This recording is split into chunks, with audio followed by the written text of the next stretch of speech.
Assalamualaikum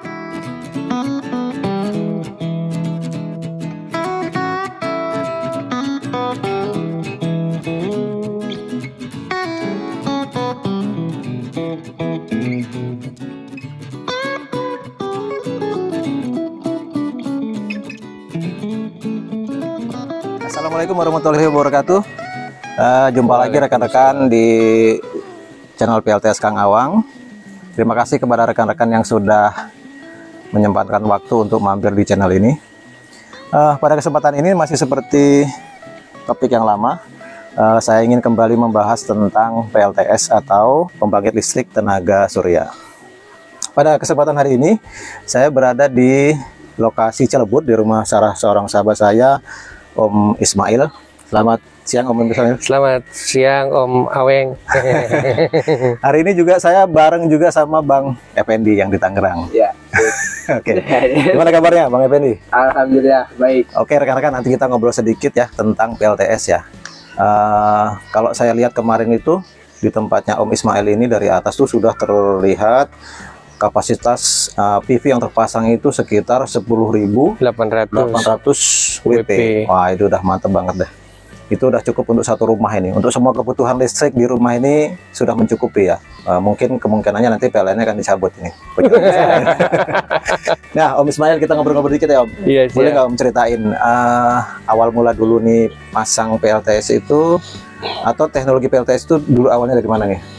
Ya, jadi saya itu pasang PLTS awalnya karena kejadian yang PLN dulu sempat mati tuh tahun berapa, 2018 sampai 2019 tuh.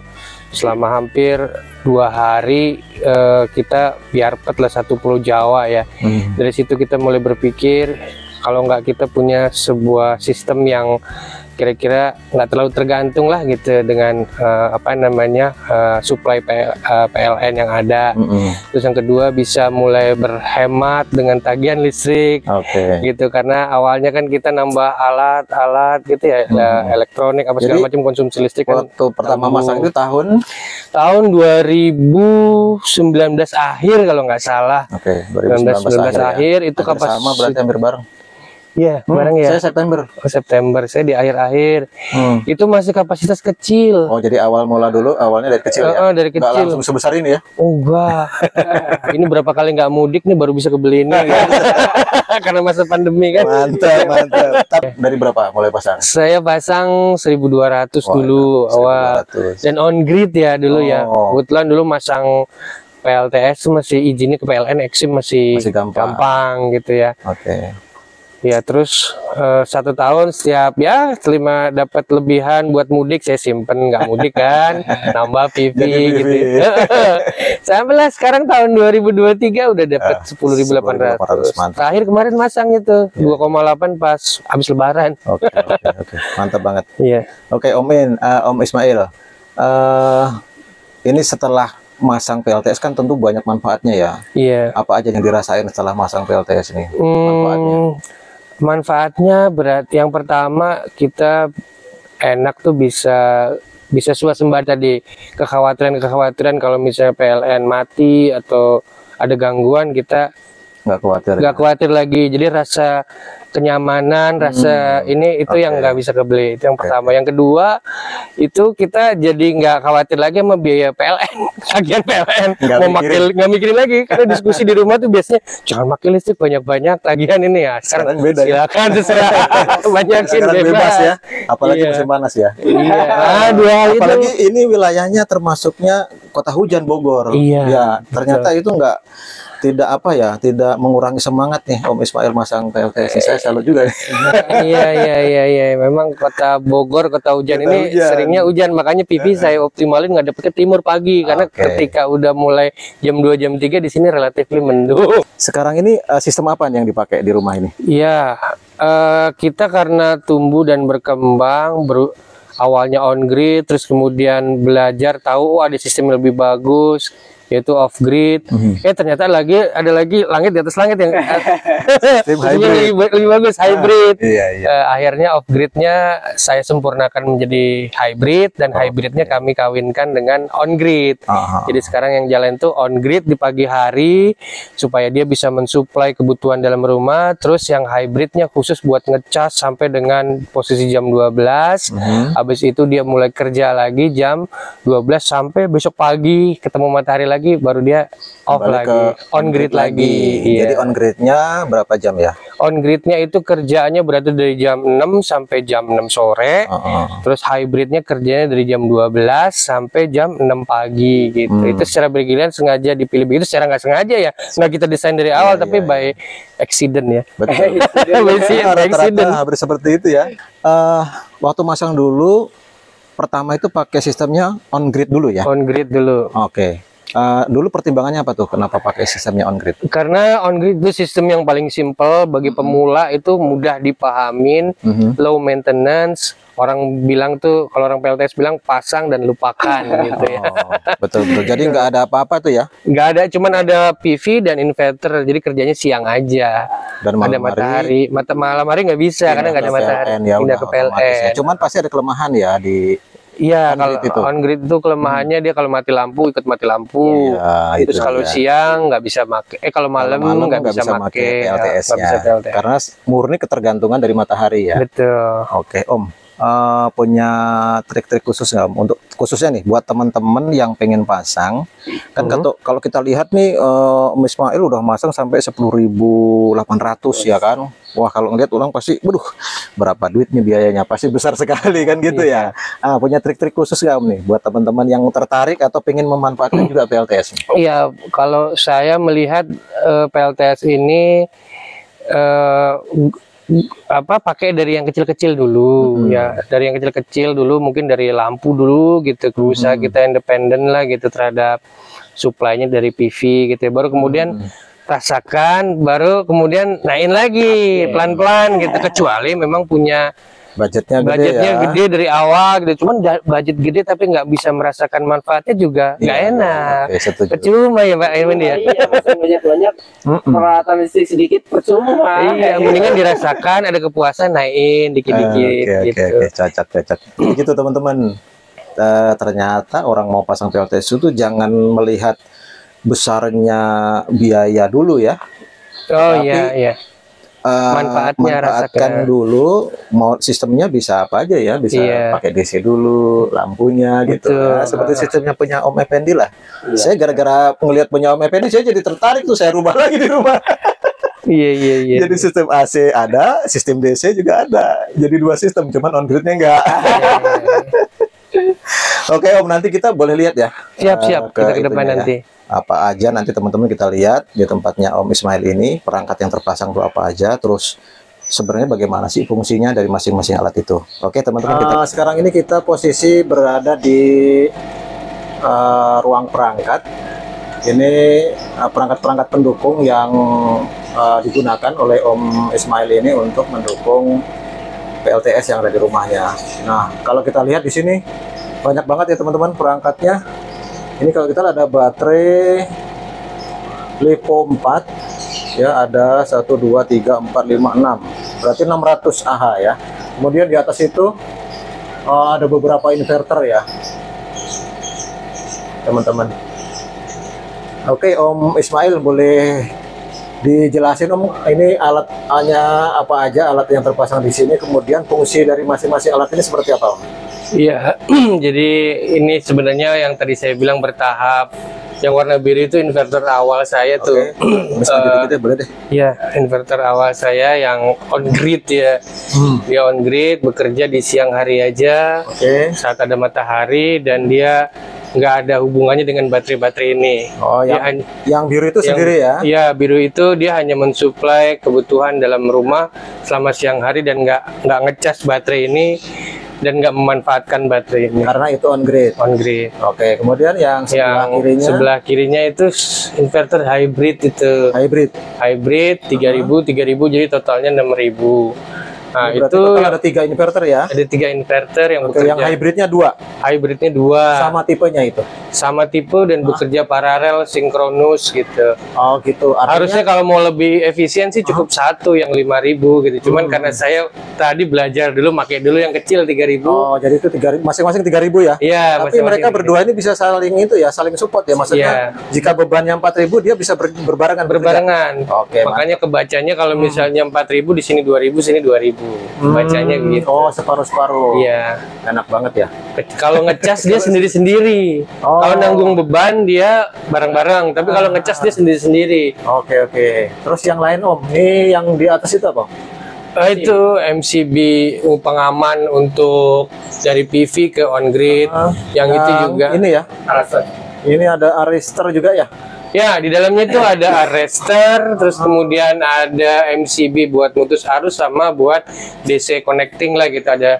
Ada 3 perangkat di situ. Arrestor itu yang warna oranye berfungsi buat menjaga kalau ada lonjakan petir masuk dari arus DC dari PV di atas. Oke, Itu ini- pernah kemarin kejadiannya dia putus, berarti dia bekerja memutus arus dari petir gitu. Yang sebelahnya tuh yang tengah itu untuk mutusin arus DC. Oh, Nah, ini DC. Nah, yang sebelahnya lagi sebenarnya fungsinya sama, cuman itu saya kasih 2 proteksi begitu, itu fungsi supaya untuk lebih- mengisolasi lah, lebih aman tambahan lah, lebih demi aman. Sip, sip. Itu semua masuk ke inverter on grid. Nah, ini ATS sendiri di luar di sistem inverter ini mereka juga punya ATS. Kalau fungsinya ATS ini, Ini fungsi ATS kedua kalau inverter hybridnya ATS-nya gagal berfungsi. jadi ini hanya pelindung tambahan lah ya. Pelindung tambahan ketika ada lonjakan atau kasus tertentu di mana dia pernah mati. Karena saya pernah ngalamin, dia pernah mati, listrik PLN nggak bisa masuk karena ATS dia nggak kerja gitu. Oh, nggak mindahin, Nggak switch, mindahin. nggak switch ke ini ke PLN. Iya, dulu ketika saya hanya punya 1 hybrid, sekarang saya udah punya 2 hybrid, nggak pernah ngalamin itu. Cuman untuk menjaga ini dikasih Jadi ini hanya ATS, backup aja ya? Backup ATS. Di sini ya perangkat-perangkat device tambahan, termasuk juga monitoring nih, monitoring secara online. Jadi kita bisa pakai tahu apa itu? sound off pakai gitu sound ya, off. sound off. Jadi bisa tahu lah kira-kira di dalam HP di genggam ini bisa tahu berapa kapasitas produksi, berapa beban, berapa Siap. ekspor gitu bisa ketahuan. Oke, oke. Kemudian yang tombol di tengah, Ini Itu ada- sama, ini DC isolator. Ini WiFi untuk monitoring tadi, yang sound off ini tadi terkoneksinya ke tiga WiFi sound off ya? ini ke WiFi ini. oke. Ini jalur, ini baterai sendiri ini untuk monitoring DC. Oh iya. Monitoring DC berapa Itu tadi tegangan dari baterai untuk Jogja itu. diisi ya. Betul. Dari siapa Jogja. Mas? Mas Fajar. Fajar, Mas Surabaya Hamidi, ya? Fajar Fajar Hamidi. Oke, oke. Saya pernah pakai juga itu. Iya. Udah itu kemudian aja. lanjut ke Sama ini. ini baterai ya. Ini baterai kebetulan sekarang posisi jam 12:30. Ini baterai harusnya udah full ini. Full ya. Udah bisa dilihat di situ udah floating semua jam setengah satu. Oh, dia kalau floating malah nggak ada ininya ya? Dia kalau floating nggak ada standby dia posisinya. Floating semua. Saya emang ngesetnya di sini tadi cut off-nya di 53 tapi floatingnya di 51,8. Jadi 51 dia udah stop. 53 dia stop, dia jaga 51,8. Oke, oke. Jaganya 51,8. Udah ini nanti dipakainya dibongkarnya siang hari. Malam hari. Malam hari Baru dipakai ya. baru dipakai. Kadang-kadang kan teman-teman nih kalau mau pasang PLTS kan berpikirnya biayanya gede ya. Terus dia berpikir nih kalau saya nanam apa namanya istilahnya mau masang PLTS dengan bola tinggi ini, saya berharapnya bisa kembalinya kira-kira berapa tahun gitu modal itu. Itu Iya. gimana kalau menurut Om Ismail tuh? Ya kalau menurut saya kembali lagi ke apa namanya gaya orang itu ya. Kalau emang orangnya itu concernnya ke biaya, maka dia akan concern ke biaya gitu ya, cari yang paling murah walaupun itu sewa gitu. Kayak misalnya punya mobil ya mendingan nge-Grab aja atau nge-Gojek aja gitu ya, daripada punya mobil sendiri. Ngitung BEP mobil mau berapa lama. Rumah gitu mendingan ngekos kan murah daripada nyicil gitu ya, atau misalnya beli lebih mahal gitu ya. Jadi kalau emang concernnya ke biaya ya memang pilihannya begitu. Kalau kita kan pilihannya pengen punya sendiri, pengen punya kemandirian sendiri gitu ya. Walaupun biayanya ya kalau dihitung-hitung dengan apa namanya perhitungan biaya orang yang dengan gaya tadi nggak masuk, tapi buat kita itu sebuah kemandirian, sebuah kepuasan, sebuah apa namanya ya, sesuatu yang tidak sulit dihargai dengan uang gitu ya. Betul. Oke. Dan kalau misalnya orang yang berhitung pun suatu saat nanti akan kembali ya ini modalnya. Ya kalau itu pun pakai hitung-hitungan sebenarnya sih masih masuk aja ya. Kalau misalnya on grid itu BEP-nya rata-rata 6 sampai 7 tahun. Kalau off grid ya 7 tahun lebih lah mungkin ya. bisa Lebih dari 7 ya tahun. di bawah 10 tahun, di atas 7 tahun gitu ya, tergantung dari Apa kira-kira pesannya Om buat teman-teman Iya. yang pengen masang atau pengen memanfaatkan juga tenaga PLTS ini? Iya, buat teman-teman yang mau masang ya mulailah dari hal yang kecil-kecil, terus kemudian rasakan secara bertahap, baru dan evaluasi, baru kemudian nanti akan merasakan ketagihan naik terus gitu, menciptakan kemandirian ya. Awalnya Upgrade terus ya. upgrade terus dari 500, 1000, iya. 4000, nggak tahu nggak kerasa udah 10.000 aja 10.000 ya. WP gitu ya. Iya, kalau dari awal sampai sekarang nih Kalau udah langsung berapa duit ya kan? berapa duit? Kalau langsung Besar keluar ya. duit gede ya Terasa pasti. kerasa pasti, dan nggak ngerasain hasilnya gitu, taunya ngomel-ngomel aja, kok ada rusak ini, Iya, iya. rusak itu Saya gitu. pikir tadinya saya doang tuh yang rasain, duitnya ternyata keluarnya banyak juga ya gitu. Ternyata berat juga itu di awal-awal ya kan? Iya, awal-awal mungkin kita bakal dapat diskusi challenge dari Menteri Keuangan di rumah gitu ya. Hitung-hitungannya gimana nih? Tarik-tarikan budget dengan yang lain gitu. Tapi setelah dia merasakan, oh iya ya, Manfaatnya saya ternyata. masak pakai blender, pakai oven, pakai alat listrik di ini bebas, nggak bayar Sekarang tagihan lagi, bebas nggak ya. ribut lagi gitu ya. Akhirnya ya udah silakan ya Mas, gedein aja lagi. Setuju Om. Oke teman-teman. Asal nggak ganggu budget dapur. Iya iya iya. Kalau Om Effendi gimana nih? Ya. Apa yang dirasakan di rumah tuh selama udah ini, pernah nggak ribut juga terus urusan dengan Menteri Keuangan?